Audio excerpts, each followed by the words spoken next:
Good morning. Coming up this morning, Commanders fans waking up happy after kicking off the season 1-0. Yeah, look back at the season opener coming up this morning. Plus, Metro commuters will see some shorter wait times beginning today. What you need to know about the changes.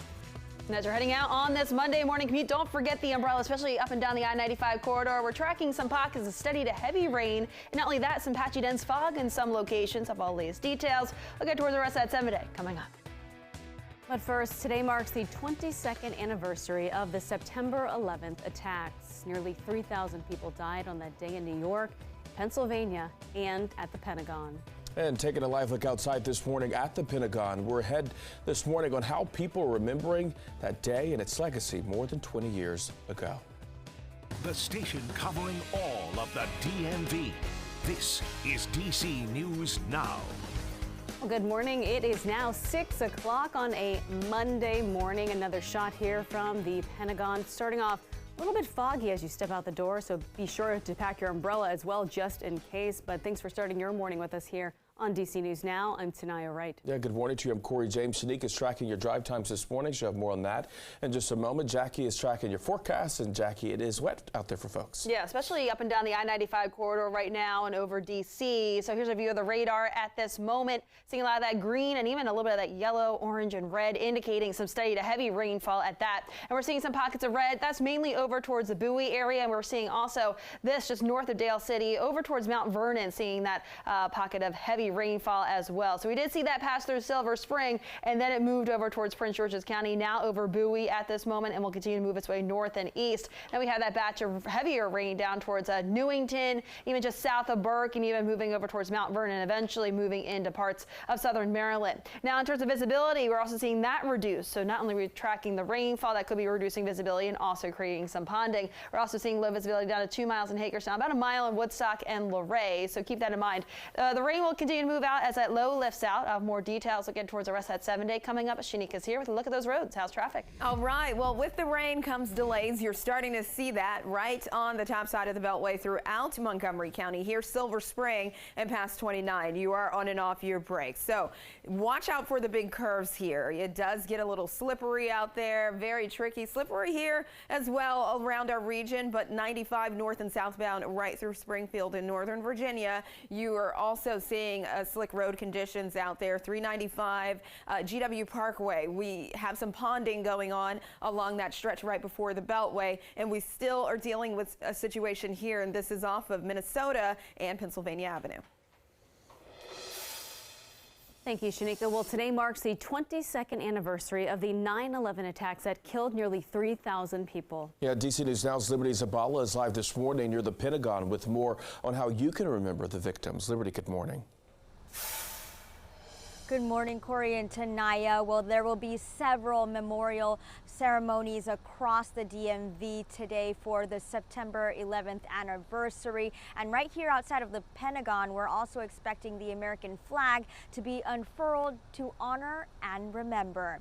Now, the flag will be unfurled near the very same spot that the plane struck the Pentagon's southwestern side. The flag is a salute to the first responders who risked their lives to save others here more than 2 decades ago, as well as a tribute to U.S. service members, diplomats, intelligence, homeland security, and law enforcement professionals who serve to keep our nation safe every day. Now, today will be a day of reflection across the DMV. There will be ceremonies from Montgomery County to Oakton, Virginia to D.C. At George Mason University, there will be a day of service projects in honor of the victims. In Hyattsville, Maryland, there will be an open mic for veterans. And from Annapolis to Oakton, there will be several memorial runs this morning. And once again, back out here live, we are expecting that American flag to be unfurled here outside of the Pentagon in just a few moments. Now, to find a ceremony near you, just head to our website at dcnewsnow.com and search the keyword 9/11. For now, live here outside of the Pentagon, Liberty Zabala, DC News Now. All right, time right now is 6:03. Police in Prince George's County, they are investigating a deadly double shooting in Oxon Hill. Officials say they responded to Livingston Terrace around 11 o'clock last night. That's where they say they found 2 men suffering from gunshot wounds. One of those victims died at the scene. Police say the second man later died at a nearby hospital. And in Spotsylvania County, 3 19-year-olds were arrested after more than 1,000 fentanyl-laced pills were found inside the car that they were in. According to the sheriff's office, detectives saw a car going above the speed limit with no front tags. They say the passengers were frantically changing seats. The deputies pulled over the car and found pills along with 2 semi-automatic handguns. The 3 suspects have been charged with possession of narcotics along with other charges. And new details this morning in the murder of a Greenbelt teacher, Miriam Sela, who went missing back in July. The suspect, Harold Landon III, will be in court for a bond hearing today. On Saturday, loved ones, students, and several county leaders gathered at a mosque in Greenbelt to say their final goodbyes. People who attended the funeral wore red pins in her honor. They describe her as a strict yet loving teacher who made a huge impact on so many in the community. She just had so much love for us. That the bond that she created with us through the little things that she did are really special things that I'll remember. She was such a kind person, and to have her be taken this so fast and in this manner, it was senseless, just senseless. Police say the two did not know each other. All right, well, Virginia Governor Glenn Youngkin is granting a pardon to Loudoun County dad whose daughter was sexually assaulted at school. Yeah, Scott Smith was convicted of disorderly conduct back in 2021 after he showed up to a Loudoun County School Board meeting. Now, Smith was involved in a heated confrontation with officials after a classmate sexually assaulted his then 14-year-old daughter in a girls' bathroom at Stonebridge High School. The disorderly conduct conviction was reportedly set to go to trial later this month. I'm thankful for him giving me an off-ramp to a politicized and weaponized justice system. It's been a tough ordeal. It's cost me so much family time and treasure that could have been spent somewhere else. It's unbelievable.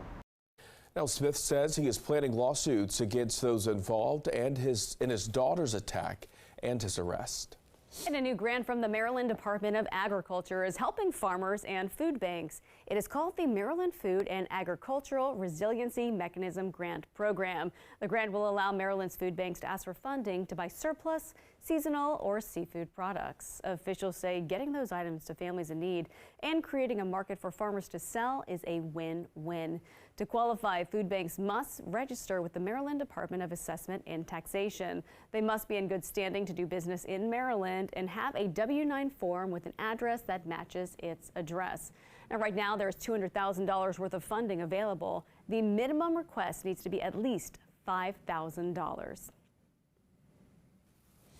And new COVID-19 booster shots are set to roll out in a few weeks. It will be one of 3 vaccines being offered in hopes of avoiding another triple-demic. Now, in recent years, we've seen a spike in COVID, flu, and RSV all at the same time. The new COVID vaccine will be available to pair with this year's flu shot. Now, Pfizer, Moderna, and Novavax have all tweaked formulas to tackle the latest variant, Parola. At least 1 case has been reported in Northern Virginia, and our Chris Flanagan spoke with an expert about the new strain. Do you think the new COVID booster will prevent and work against the Parola? I think it's too early to know. I think the data that came out of the 2 U.S. labs in the last day or so suggested that people who were infected with COVID in the last 6 months, which was when the XBB variant was circulating, showed that their antibodies were effective at neutralizing Parola, and that's what the new updated COVID booster is based on. So there's reason for optimism that the booster should be effective against preventing infection with Parola. And if you think you have COVID, there are still options to get low-cost or even free COVID tests. Just check the U.S. Department of Health and Human Services website for sites near you that provide community testing. Now, many local health centers will also provide tests for certain people who meet certain income criteria. And some insurance plans also reimburse you for testing. Now, if you've got some tests left over, just check the FDA website to see if the expiration date on the test has been extended. All right, well, a great start to the Josh Harris chapter. The Washington Commanders were able to pull out a Week 1 win yesterday in front of the first sold-out home crowd in 10 years. Yeah, the Commanders opened the 2023 season with a 20-16 win against the Arizona Cardinals. Now, new quarterback Sam Howell threw one touchdown and ran for another in just his second game with the Commanders. Now, meantime, the Commanders defense held Arizona to just 210 yards on offense. Fans, though, across the DMV packed into FedEx Field for the game. Old Washington Commanders legends like Hall of Famers John Riggins and Champ Bailey came out to support the team. Fans say they can already see a difference in the team's culture under the new ownership. All energy, different energy. I'm just going to say the word energy. With the new ownership, everything's going to be different. The energy is going to be a lot better this season than last season. It's real exciting. You got Magic Johnson, Josh Harris. You got a lot of fans back in the stands. Well, the Commanders take on the Broncos Sunday.